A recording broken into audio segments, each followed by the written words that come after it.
Welcome back to part 2 of our video series on Ted Bundy, one of the most notorious serial killers in the history of the United States. In part 1, we delved into the life and career of Bundy before he became a heinous murderer. However, less than 4 years after he entered the world of crime, Bundy was arrested for the first time. In this next installment, we will explore the horrific crimes that Bundy committed during those years and how he reacted to the evidence that was found. Join me as we delve into the topic to learn more about Ted Bundy and the chilling actions of a serial killer at large. The exact timeline and locations of Ted Bundy's earliest crimes remain unclear and disputed. Bundy was known for giving conflicting statements and withholding information about his earliest crimes, even as he went into detail about his later killings in the lead-up to his execution. He claimed to have attempted his first kidnapping in 1969 in Ocean City, New Jersey, but stated that he didn't kill anyone until 1971 in Seattle. However, he also hinted at the possibility of having committed murder in Atlantic City while visiting family in Philadelphia in 1969 and in Seattle in 1972. Although there are differing theories, with some speculating that he may have started killing as a teenager, his earliest confirmed murders took place in 1974 when he was 27 years old. With his cunning and developing knowledge of forensics, Bundy became a formidable and elusive criminal. In the early hours of January 4, 1974, Bundy began his string of heinous crimes by breaking into the basement apartment of 18-year-old Karen Sparks, a student and dancer at the University of Washington. He viciously attacked her with a metal rod from her bed frame. Sparks remained unconscious for 10 days and, although she survived, she was left with permanent physical disabilities.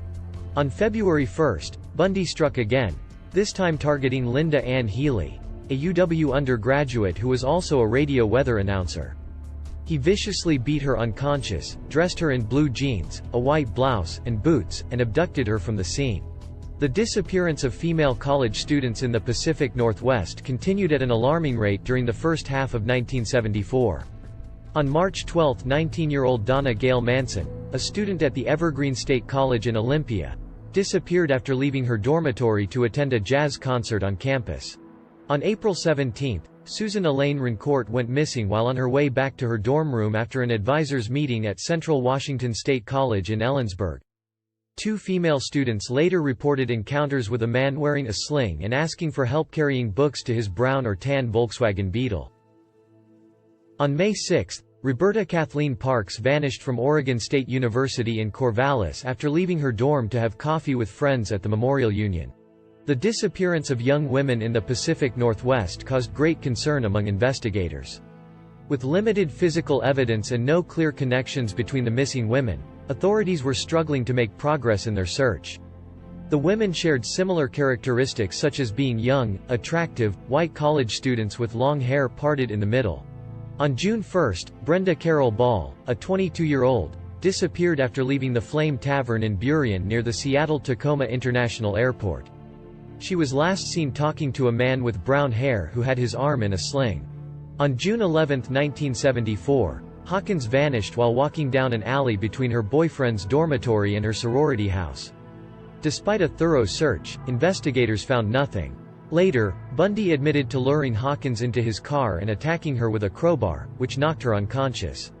He then drove her to a suburb 20 miles away, strangled her, and spent the night with her body. The next day, Bundy returned to the crime scene, which was still being investigated, and collected some of Hawkins' personal items. The boldness of his actions, which went unnoticed, shocked investigators. Bundy later claimed to have revisited Hawkins' corpse 3 times.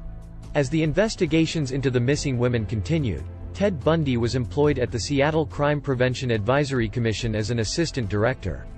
While working there, he wrote a publication on rape prevention for women. He later worked at the Department of Emergency Services, DEA, which was involved in the search for the missing women. It was here that he met and started a relationship with Carol Ann Boone, a twice-divorced mother of 2. This relationship would play a crucial role in his life in the final years of his existence. On July 14, Bundy abducted 2 women from a crowded beach at Lake Sammamish State Park, introducing himself as Ted, and asking for their help in unloading a sailboat from his Volkswagen Beetle. Witnesses described him as an attractive young man wearing a white tennis outfit with his left arm in a sling, and speaking with a light accent, possibly Canadian or British.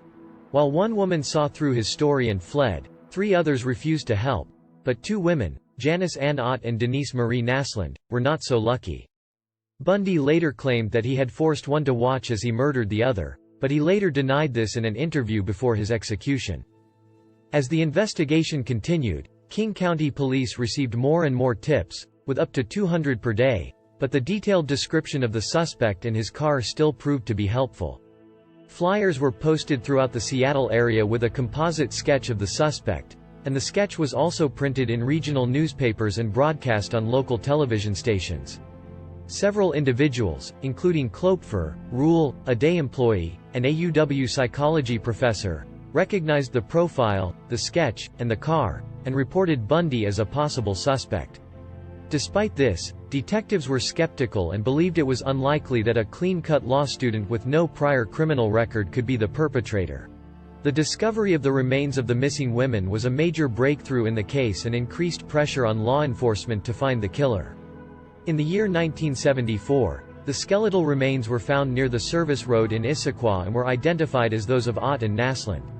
Later, the extra femur and vertebrae were identified by the infamous killer Ted Bundy as those of Hawkins.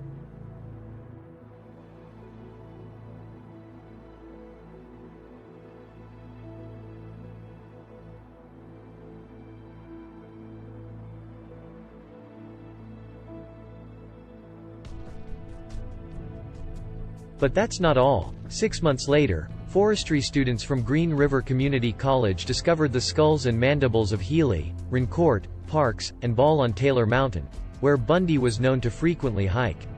Despite the efforts of law enforcement, Manson's remains were never found. In 1974, Ted Bundy received an acceptance to attend law school at the University of Utah and moved to Salt Lake City, leaving behind his girlfriend in Seattle. Despite keeping in touch with her, he started dating other women. However, he struggled to keep up with his classmates and found the classes to be completely beyond his comprehension, leading to a sense of intellectual inadequacy. This was a significant disappointment and turning point in his life. The following month, a new series of murders took place, including 2 that would not be discovered until Bundy revealed them just prior to his execution. On September 2, he committed a rape and strangling of a still unidentified hitchhiker in Idaho. On October 2, he kidnapped 16-year-old Nancy Wilcox in Holiday, Utah, a suburb of Salt Lake City. Despite telling investigators that her remains were buried near Capitol Reef National Park, which was located around 200 miles, 320 kilometers, south of Holiday, they were never found. In October, 2 young girls went missing in the Salt Lake City area. Melissa Ann Smith, 17, disappeared after leaving a pizza parlor, and her body was found in a nearby mountainous area 9 days later. Post-mortem examination showed she may have remained alive for up to 7 days after her disappearance. On October 31, Laura Ann Amy, also 17, vanished from Lehigh after leaving a cafe just after midnight. Her body was found by hikers in American Fork Canyon 9 miles away. On November 8, in the late afternoon, Ted Bundy approached 18-year-old Carol DeRanch at Fashion Place Mall in Murray.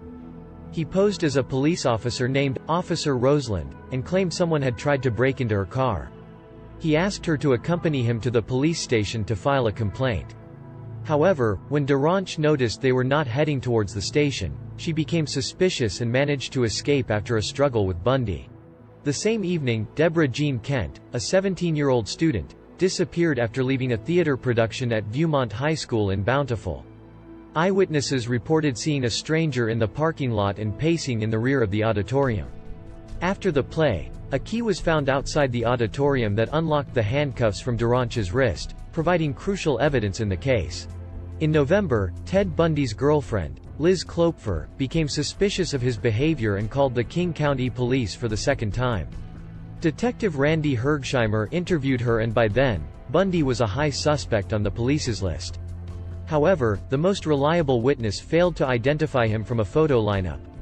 In December, Klopfer called the Salt Lake County Sheriff's Office to report her suspicions again, but at the time, there was no credible evidence linking Bundy to the Utah crimes. Despite her concerns, Klopfer made plans to visit Bundy in Salt Lake City in August and did not tell him about her multiple reports to the police.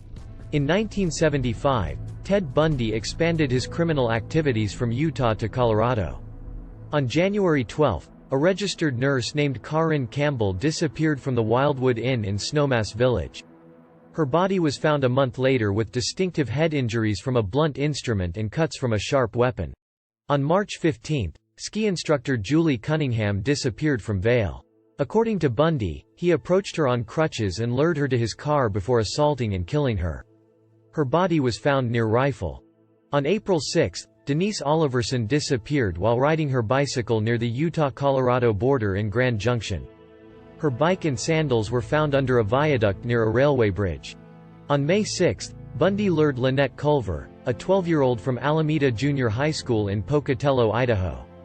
He drowned her in his hotel room and disposed of her body in a river north of Pocatello.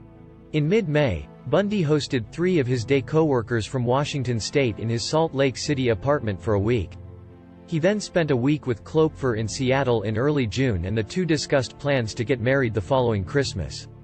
Despite having contacted authorities about her suspicions of Bundy, Klopfer did not mention these conversations during this time. Additionally, Bundy kept secret his ongoing relationship with Boone and a concurrent romance with a Utah law student referred to as either Kim Andrews or Sharon Auer. In late June of 1975, another young woman disappeared from Brigham Young University in Provo, Utah. Susan Curtis vanished without a trace, and her murder became Ted Bundy's final confession. Moments before his execution, he admitted to this crime in a tape-recorded statement. During either August or September of 1975, Bundy experienced a spiritual change and became a member of the Church of Jesus Christ of Latter-day Saints through baptism. Nonetheless, despite his conversion, he did not fully commit to the church and ignored a significant portion of its doctrines. After his 1976 conviction for kidnapping, he was expelled from the LDS Church. Nevertheless, when questioned about his religious beliefs, Bundy stated that he was a Methodist, a reference to his upbringing in that faith during his childhood. Law enforcement officials in Washington state used a pioneering method to analyze data in order to solve a series of murders in the Pacific Northwest. They created a database using the King County payroll computer, which was the only available computer at the time. By inputting various lists and searching for coincidences, they found 26 names appearing on 4 lists, including that of Ted Bundy. Detectives also compiled a manual list of their top 100 suspects, and Bundy was at the top of the list when news of his arrest in Utah arrived. Thank you for tuning in to part 2 of our series on the crimes of Ted Bundy. We hope that the information we shared has helped you gain a deeper understanding of this heinous serial killer and the impact he had on the community. In our next installment, we'll continue to delve into Bundy's story, exploring his arrests, trials, and numerous prison escapes. Be sure to subscribe to our channel so you don't miss out on part 3, as well as other fascinating content in the future. Thanks for watching, and we'll see you next time.